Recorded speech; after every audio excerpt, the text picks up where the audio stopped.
نحمده ونصلي على رسوله الكريم أما بعد فأعوذ بالله من الشيطان الرجيم بسم الله الرحمن الرحيم يا أيها الذين آمنوا اتقوا الله وابتغوا إليه الوسيلة وجاهدوا في سبيله لعلكم تفلحون إن الذين كفروا لو أن لهم ما في الأرض جميعا ومثله معه ليفتدوا به من عذاب يوم القيامة ما تقبل منهم ولهم عذاب أليم يريدون أن يخرجوا من النار وما هم بخارجين منها ولهم عذاب مقيم صدق الله العظيم. دا سورہ مائدہ شپږم رکوع شروع کیږي پنځمه ختم شوه. الله سبحانه وتعالی پدې کې آیاتونو کې اوس مؤمنانو ته خطاب فرمایي. د دې نه مخکې ذکر تیر شو د یهودو نصاراو او بیا په منځ کې دا غلا ډاکو او د قتل غارتګرۍ فساد خورېدو د دې ذکر په دې تیر رکوع کې او په څو آیاتونو کې تیر شو. الله سبحانه وتعالی په تفسیر سره هغه فرمایل. اوس الله پاک مؤمنانو ته خطاب فرمایي یا ایها الذین آمنو اے هغه کسانو چې ایمان وروړي دي اتقوا الله. لومبه خبردار چې او یریږي د الله نه. اصلي خبردار چې د الله یره په ځل کې راشي کنه نو بیا به ټول کارونه سم شي. الله سبحانه وتعالی لومبه خطاب مؤمنانو ته فرمایي چې د الله نو یریږي. د کوم الله چې تاسو په کلمه کې اقرار کوئ چې لا اله الا الله نو داغه نه یریږي. وابتغوا الیه الوسیلة او تلاش کوي هغه طرف ته د رسیدو د پاره یعنی څه ذریعہ وسیلینا هر سره خپل یو مقصد وباسي. نن سبا که تاسو په دنیا کې کتري کړئ ټول خلک وسیله مني. څوک بابا وسیله مني، څوک بت وسیله مني. مشرکین کفر چې یعنی کافران چې وو د مکه کافرانو هغه یې الله منلو خو د وسیلې لپاره بوتان جوړ کړیو چې دا زمونږ به سفارشونه کوي او دا به غټ خدای ته سفارش کوي. دغه شانتي هندوانه خدای مني خو لیکن بوتان جوړ کړی دي. عیسایانو الله مني لیکن عیسی علیه السلام ته دویم خدای وي یا داغه شریک ورته وي یا ورته داغه زوی وي خو داغه په وجبانه موږ بخل کیږو. په مسلمانانو کې ډېر خلک داسې دي چې دغه دي. نو وسیله حق وسیله او صحیح وسیله دا جایز ده. خو وسیلینا دلته مفسرینو چې کوم مراد لیکل دي په تفاسیرو کې نو هغه وسیله د دینه مراد دا دی چې تاسو نیک اعمال اختیار کړئ. الله ته د رسیدو لپاره نیک اعمال اختیار کړئ نو الله ته ورسیږئ. د الله په حکمونو باندې عمل وکړئ، د رسول الله صلی الله علیه وسلم په طریقه باندې چلیږئ نو الله ته ورسیږئ. الله په خو فرمایي چې تاسو تلاش کړئ وسیله یعنی وګورئ چې په څه څه باندې موږ الله ته رسیږو. نو که یو سره بد عملونه کوي او هغه وایي چې یو پیر بزرګ له بزلار شمه یو بابا له بزلار شمه به زما سفارش کی بس محبوب اخی خو عمل خپل نه درست کوي. د رشوت نه ناوړي، د دوکې نه ناوړي، د غلا ډاکې نه ناوړي، د قتل و غارتګرۍ او فساد نه ناوړي. نو الله سبحانه وتعالی ستاسو څه خیال دی چې هغه یعنې دا خو په الله باندې داسې ګمان شو چې د الله نه زیات طاقت ورځي دا سړی چې بس دی به الله پاک ته ووایي چې هلکه داسې کار وکړو بس الله به وکړي. د دې دپاره مفسرین لیکلي چې تاسو الله ته د رسېدو وسیله دا ده چې تاسو نیک عملونه وکړئ، پای کې کمې کوتاهۍ پاتې شي، پای کې صدقه پاتې شي، هغه به بیا په سفارش باندې قبلېږي. په سفارش باندې به کمې کوتاهۍ د انسان بیا پوره کېږي. هغه خپل کوشش کړی، عبادتونه کړي، چېرته په څه کې خطا شوی د دنیا کې الله پاک په هغې باندې راونیو. اوس دغه وخت به بیا د په قیامت کې د نبي علیه الصلاة والسلام سفارش او دغه شانتې د زوی سفارش چې کله هغه حفظ په باندې کړي وي، خو چې هغه په خپل عمل کړي وي، په دې کې ور شرط دا دی یوازې حفظ کول نه دي. په حدیث مبارک کې دا راغلي دي چې چا په خپل زوی باندې حفظ وکړو او دغه حافظ سے بیا په دغه خپل قرآن باندې عمل وکړو، د دې حلال حلال وګڼل او حرام حرام وګڼل، دی به الله سبحانه وتعالی د لسو کسانو چې پای باندې جهنم واجب شي وي دای سفارش وکړي. اوس هغه خپل عمل اول صحیح شي که نه، چې هغه د دې قابل شي چې هغه په خپله وبخلی شي او بیا به د هغه سفارش قبلېږي. چې په خپله پکې پروت وي او په غلط کارو کې او غلط محفلونو کې او غلط دغه کې حفظ وکړي او د هغې نه پس چې کوم دی نو بیا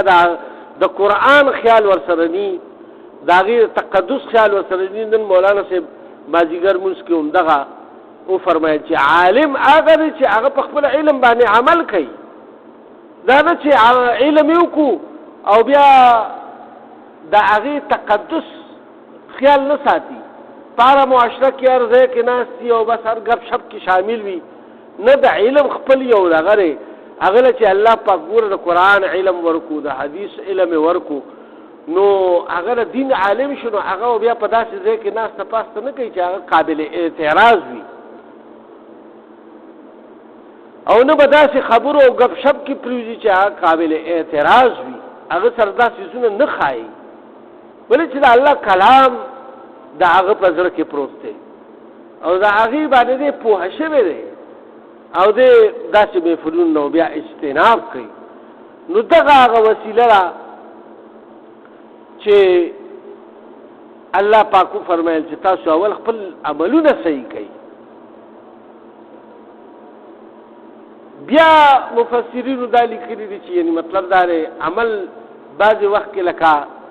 په یو دغه سره ماحول سره مخ کېږي، لکه تاسو وکتو چې یو پیر صاحب دی هغه د شریعت پابند پیر صاحب دی یا مولانا صاحب دی غټ یا مفتی صاحب دی یا یو ښه سړی دی چې دا هغه عمل ډېر درست تاسو ته ښکاري او ډېر دغه دی، نو هغه سره ناسته پاسته باندې به تاسو په تاسو باندې د هغه اثرات به راځي او د هغه غوندې اعمال شي چې تاسو هم شروع کوئ او تاسو هم الله ته ورسوئ. د هغه د ناستې پاستې په اثر سره تا ته دا اثر میلاو شو چې یعنې تب نیک شوې او هغه کارونه چې کوم کارونه یعنی هغه د نیکۍ کوي هغه ته کوې او کوم که فرض که هغه نه څه داسې د بدۍ کار کېږي نو هغه اګنور کوه، هغه مه کوه. که چېرې هغه ستا نه ډېر لوی سړی ته ورته غږ نه شي کولی ته ورته غږ مه کوه، او که نه ورته ښه په ادب او په احترام سره ویلی شي نو ورته ووایه چې زما په نظر کې خو جي دا کار ښه نه دی او ماشاءالله تاسو خو ډېر اوچت خلک یئ، پیر صاحب یئ یا عالم صاحب یئ او تاسو یاره دا عمل خو ما ته ښه نه ښکاري، په دې معاشره کې به ستاسو بدنامي وشي یا به څه داسې په طریقې سره هغه سره په ادب او احترام سره هغه سره خبره وشي. نو که چېرې هغه ومنله خو ستا د دعوت کار په ځای شو، او که ویم نه منله ستا دعوت بیا هم په ځای شو. اوس منل او نه منل ګوره دا ستا په اختیار کې نه دي، د پیغمبر په اختیار کې نه دي په چا باندې په زور منل. کنی د پیغمبر نوح علیه السلام زوی به چې کوم دی نو هغه بیا داسې تلو دنیا نه د ابراهیم علیه السلام پلار به داسې تلو. نور ډېر واقعات داسې دي چې یعنې هغوی به د دنیا نه په دې حالت کې نه تله که نه. هدایت صرف د الله په لاس کې دی. لہذا دعوت چې کوم دی دا ستا په لاس کې دی. ته به ورته دعوت ورکوې د نیکۍ. لہذا الله سبحانه وتعالی به ستا غاړه خلاصه کړي. اوس دلته کې الله پاک دا فرمایل چې بھئی الله ته د رسېدو دپاره نیک اعمالو کوي او د نیکو اعمالو والو خلقو سره کښېنئ پاسئ د هغوی صحبت اختیار کوي. ای سره کښېنئ پاسئ چې د هغوی په اثر سره تاسو نیک عمله شئ. دا نه چې هلته کې صرف د یو ساعت دپاره لاړ شو ټوپۍ هم په سر کړو. تاسو ګورئ اکثر په بعضې نیکو خلکو په دغه کې محفلونو کې ډېر ګناهګار خلک چې ځان ته ګناهګار وایي هغه راشي کښېني او ډېر په ادب هغه سره میلاو شي څه هدیه هم ورکړي او بیا چې کوم دی ټوپۍ هم هلته په سر کړي هغه سره خبرې ببرې مو کړي هم ورته څه خپله وظیفه او څه دغه وښیي هغه په هغې باندې عمل شروع کړي. نو ښه پیر صاحب خو هغه ته د ښو اعمالو هم دعوت ورکوي چې یاره د مونځ اهتمام کوه، که سبق دې ویلي تلاوت کوه، که دې نه ویلي نو زده کړه او د ذکر ورته تسبیحات وښیي چې دا ذکر کوه سهار ماښام هر وخت ذکر کوه، الله ډېر یادوه، خلکو سره نیکي کوه، د خلکو حقونه موه او حرام مال نه ځان وساته. دا به تاسو ته هر صحیح پیر صاحب چې کوم دی نو دا هدایات بیانوي. نو لہذا ته په خپله نیک شو چې ته نیک شوې الله ته به ورسي. نو اوس الله پاک دې پسې دویم نمبر چې کومه خبره کوي نو هغه الله پاک ډېر اوچته خبره فرمایلې ده چې هغه وجاهدوا فی سبیله او جهاد وکړئ د هغه په لار کې. اوس دلته کې په دویم نمبر د الله ته د رسېدو د ټولو نه غټه ذریعه چې کوم د هغه جهاد دی. حدیث مبارک کې راځي وایي چې د شهید وینه لازمه کې ته نه رسېدلي چې الله پاک د بخشش کړي وي. دومره لویه مرتبه ده جهاد فی سبیل الله چې کوم دی. او بیا په جهاد کې نورم یعنی وسعت شته او وسعت دار چې د الله ر دین د زده کړې لپاره ته ووتې دام د الله لار ده. د الله دین د خورولو لپاره ووتې دام د الله لار ده. او دشمن سره جنګېدل د دې دپاره چې د الله دین په ټوله دنیا کې سربالا شي او د الله په دین باندې خلک عمل کوونکي جوړ شي. نو او ترځان کټکولو پورې او مړکولو پورې او شهید کولو پورې ته تیارې نو دا ټول نه اعلی کار دی. نو انشاءالله دا ټول یعنی جهاد فی سبیل الله کې دا خبرې راځي. نو الله سبحانه وتعالی اوس فرمایي چې فی سبیله دا هغه په لار کې لعلکم تفلحون خایږي چې تاسو فلاح ومومئ. دا کارونه چې تاسو کوئ نو تاسو فلاح ته ورسېږئ. اوس پوه شئ که نه. نو ډېر وسیع آیات شریف دی په دې باندې چې انسان اول الله پاک د تقوا ذکر وکړو، بیا د نیک عمل ذکر وکړو، بیا د الله په لار کې د وتو ذکر وکړو. اوس تبلیغ چې کوم دی دا هم د الله لار ده. د الله په لار کې جنګ کول د الله د رضا د دین د سربلندۍ لپاره دغه هم د الله لار ده. او د الله دین د زده کړې لپاره طالب علم چې کوم وځي دا هم د الله لار ده. عالم چې کوم دین خوري د هغې لپاره هغه سفر اختیاروي یا خلکو ته د رسول کوشش کوي دا هم د الله لار ده. دا ټولې د الله لارې دي. اوس الله پاک په دې بل آیات کې فرمایي ان الذين كفروا بشکا کسان چې کافران دي لو ان لهم کچري شي د دې دپاره ما فی الارض هر هغه څه چې په دې ځمکه کې دي جمیعا ټول ومثله او د دې غونتې نورم ډېر څیزونه معه د سره شي. په دې ځمکه کې څومره سره دي، سپین دي، لال، جواهرات، خزانې، سنگ مرمر، ونی بوټي، څومره قیمتي څیزونه دي، غرونه دي، ذخایر دي، د کولی ذخایر دي، د تیلو ذخایر دي، د سرو زرو ذخایر دي، د ډایمنډ ذخایر دي، د هر یو څیز یو ذخیره ده په دې ځمکه کې پرته ده. الله پاک دې دا ټوله پکې حساب کړي، جمیعا پکې راغلی دی چې څومره دي دا ټول پکې راشي. ومثله او بیا د دې په شانت نورم بل دنیا ورسره شي، هم د دې عمر بیا شي ورسره معه د سره لیفتدوا به او دې دا فدیه کی دا ټول مال من عذاب یوم القیامت دا عذاب د لری کولو د پارا په ورځ د قیامت باندې. ما تقبل منهم نو دې کافرانو نه دام قبول نشي په ورځ د قیامت. دلته صرف یو توبه الله ته استلی او کلمه شهادت ویل دی او په اسلام کې داخلي دل دي او ټول ګناهونه معاف کېدل دي. رسول الله صلی الله علیه و آله وسلم فرمایي وی کده سلو کالو کافری کنا او ته یو پیروي چې لا اله الا الله محمد رسول الله یا دا گواہی ورک اشهد ان لا اله الا الله واشهد ان محمد رسول الله د دې بخیر ټول ګناونه معاف شو چا چې سیم کړی وي او دغه وخت کې دله مرګ راغلو دی به ډایرکټ جنت ته ځي، نیغ به جنت ته ځي. ولې چې ته مکملونه شو د عمل کړي د دې کلمې د لاندې او بیا ژوند تیری. بل حدیث مبارک کې رسول الله صلی الله علیه وسلم فرمایي مفهوم دا څه دی وایي چې چا کلمه لا اله الا الله وی دې به جنت ته داخل کی مگر هغه کس چې چا په اخلاص سره وي او د دې حلال او حرام یعنی صحیح وګڼل، حلال حلال وګڼل، حرام حرام وګڼل. نو کریمه شکر دې موږ ټول وایو خو لکه دې سره سره د عمل ټیکولو هدایت فرمایلی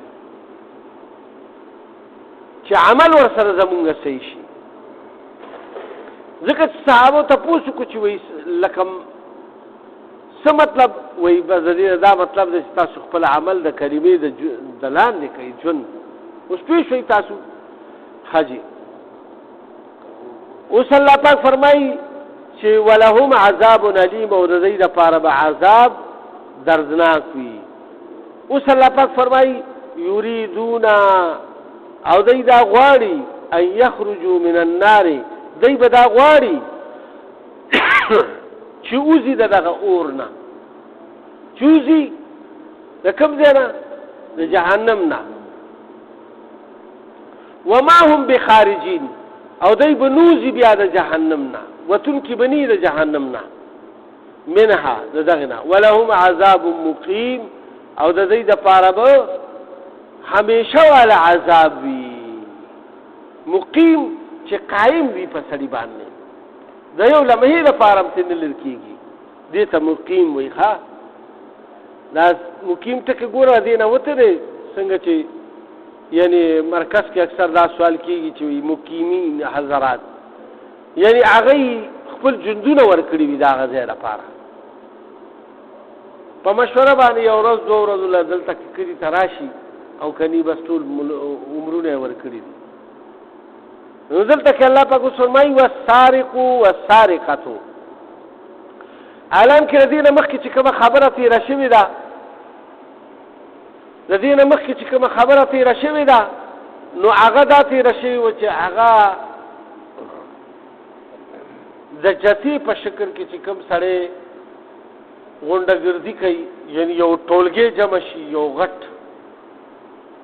ډیر خلک را جمع شي او بغاوت وکړي او بیا په کلو باندې حمله کوي او هغه لوټ مار کوي او خلک موجني او پیسې تی لوټ کوي او هغه کوي هغه پرون داغي واقعیت تیر شوی دي. نن الله پاک صرف دا غل خبره کوي دا غل ستوي او غلا ستوي. غل هغه ته وایي چې یعنی پردیسي بغیر اجازه ته یوسي دا غل. اوس دا لاس کټ کېدل چې کوم مخ په کټ کېدل دي نو دا د هغه غلا په باره کې مفسرین او حضرات دا لیکلي دي چې هغه تا په طالب باندې بند کړی وي محفوظ کړی دی وي او بیا هغه غل چې کوم دی تعلمه ته کی هغه محفوظ زینه راوالی او هغه بیا پټ کی کوټه وغیرہ کې ریخي یا په الماری کې ریخي یا په یو خاص دغه کې ریخي نو دنه بلاس کټ کېږي. عام دا ټوټه دلته کې پټه کړو داغه نه لاس نه کټ کېږي.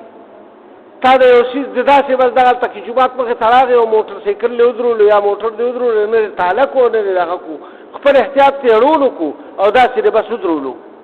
او چا وتښتلو. نو د دې په باره کې دا فرمایي چې دا تا د دې احتیاط ونه کړو لکه د دې چې کوم احتیاطي تدابیر هغه تاسو ونه کړ د دې الله ته کټ کېدو دغه نشته. دلته کې اوس دا خبره راخه مفسرینو چې کوم خبره لیکلي هغه تاسو ته بیانوم. معارف القرآن کې دا ټول خبرې لیکلي دي. مولانا محمد شفیع صاحب مفتی اعظم پاکستانو نو دې چې کوم دی نو هغه دام فرمایلی دي چې یعنی دا هغه دغه او بل چې د یو غل په یو دغه کې خپل څه ایسه نه وي لکه مثال زمونږ دلته شریک مال پروت دی شریک مال پروت دی زمونږ د ټولو په کې سره 100 روپۍ واچولي دلته مو یو څه شی راوړی دی او هغه مونږ کې یو چاو تختولو نو اوس د ده نه به بیا په دې باندې لاس نه کټ کېږي ولې چې ده پکې خپل هم 100 روپۍ دي د ده پکې څه نه څه شعر شته ایسه پکې شته خو د دې دا مطلب هم نه دی چې دلته باندې سزا نه میلاویږي. دا اوس هغه تاسو ته ما د حد او د تعزیراتو هغه خبره ته کوم نو حد به په ده نه جاري کېږي. حد وایي لاس کټ کولو ته خپې کټ کولو ته څه وایي دا حد دی حد دا حدود دي د الله دا دی کې څوک تغیر او تبدل هېڅوک هم نشي کولی. پیغمبر علیه السلام فرمایي چې زه هم پکې نشم کولی. حدود چې کوم دي حدود سنگسار ښځې باندې ګواهانو خطه څلور سړي باندې دغه شانتې د شرابو والو باندې ګواهانو خطه اتیا دوری دي پې چاره دروغ گواہی ورکاو ثابته شو چې د دروغ ویلي په هغه اتیا دوری دي کنه نو دروغجن سړي باندې دغه شانتي مطلب دا چې چا مال پټ کو غلیو کا اگر لاس کټ کول دي بیا په دویمه پې رغلاو کړو بیا به ترې ګس خپه کټ کېږي که نه خو دې کې دغه شرایط دي خو دغه شرطونه چې پې کله نه برابرېږي نو د ده نه د کټ کېدو دغه سزا ختمه شوه لیکن بله سزا دله جج صاحب یا قاضي صاحب ورکولی شي قید ورکولی شي کوړې ورکولی شي بله سزا ورکولی شي خو د لاس کټ کېدو د خپې کټ کېدو دا سزا تې مفقود شوه. نور دانه چې بس د کوم غلاو کوي لکه د امام په کیسه ده او بس غرب نه دې چې ونیوي شي دې چې کومه نوکرۍ باندې دغه نوکري د برخاست کولی شي په ده باندې جرمانه غټه لګولی شي چې د څومره خلکو نه پیسې غشتي. او دویم نمبر دا خبره ده چې دغه مال چې کوم دی نو دا ورته واپس اخیستی شي. دلته کې اوس الله پاک د هغې فرمایي دا ځکه به تاسو سره دې تفصیل بیان کو والسارق والسارقة او هغه سړی چې غلاو کی او هغه ښځه چې غلاو کی فاقطعوا ایدیهما نو کټ کوي لاسونه د دی یعنی لاس ته دی کټ کوي. لاس کټ کېدل په شریعت کې دا ګیټۍ نه ده دې ګیټۍ سره او خپم ګیټۍ سره که په دویمه پېره بیا غلاو کړو بیا به ترې خپه کټ کېږي دویمه ګس خپه به ترې کټ کېږي او په لومبي ځل که ثبوت شوه نو ښې لاس به ترې کټ کېږي بیا به ترې بله خپم کټ کېږي او بس بیا هغه دې قابل نه شو نه ګرځېدی شي او شلم شو ګوډم شو او چې بیا هم غلاګانې کوي بیا به ګونډی شي که نه نو ځکه الله پاک اوس فرمایي چې دلته کې الله اوس وفرمایل چې کټ کوي لاسونه جزاء بما کسبا دا بدله ده د دوی د دې کسب یعنی د دې کار چې کوم کار دی کړی نکالا من الله دا عبرتناکه سزا ده د الله د طرف نه. دا ولې الله پاک داسې کوي وایي تاسو وګورئ چې په کومو ملکونو کې خاص طور سعودي عرب کې د نن نه سموده مخکې پورې ولاسونه کټ کېده بیا به ځوړند کړي ځای په ځای په چوراغو کې چې خلک وویني غلاګانې بالکل نه وي ماشاءالله په افغانستان کې الله پاک د طالبانو حکومت راوستی او په هغې کې 15 کاله یا څومره چې و 6 کاله په هغې کې هغوی دا احکام جاري کړي وو هېچا هم غلا نه کوله چا ګوتې پسې پردیسي له ګوتې نه ور وړې نو دا الله پاک چې دلته کې دا وګوره دا کال دا ټکې راوستو که نه دا د دې لپاره چې وایي دا عبرت شي یعنی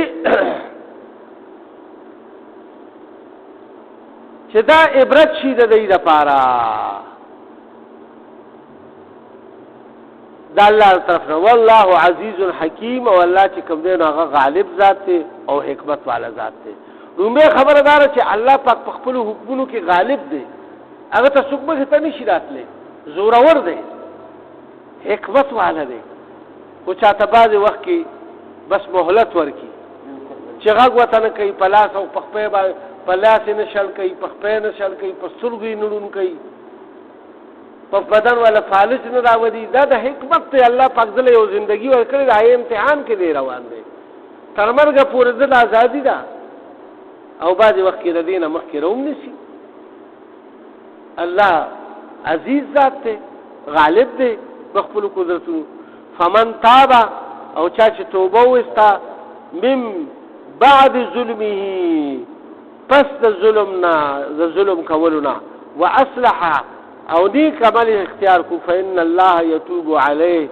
نو بېشکه الله چې کوم دی نو هغه قبلوي توبې لره ان الله غفور رحیم بېشکه چې الله پاک بخونکی او مهربانه دی بی توبه څوک وباسي بس ټیک شوه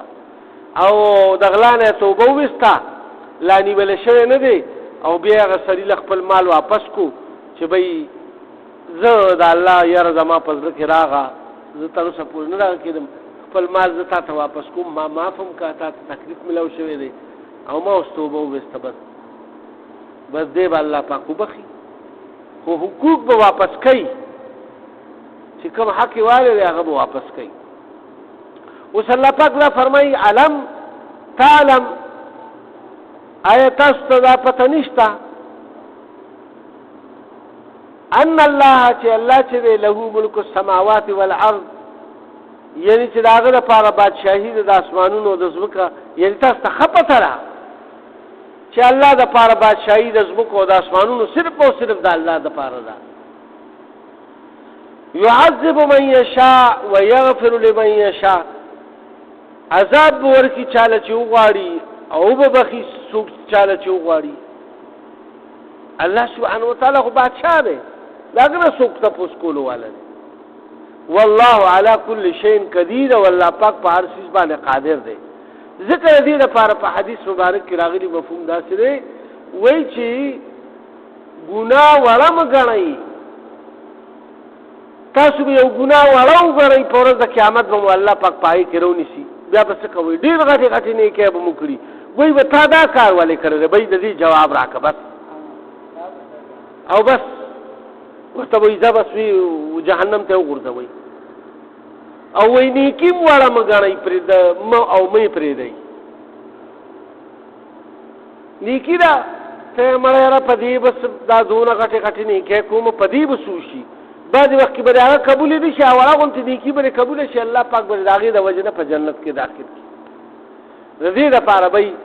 ګناه به م وړه نه ګڼئ او نیکي به م وړه نه ګڼئ او هغه پرېښول نه دي پکار او د ګناه نه بچ کېدل پکار دي نو د دې دپاره یعنې دا ضروري خبره ده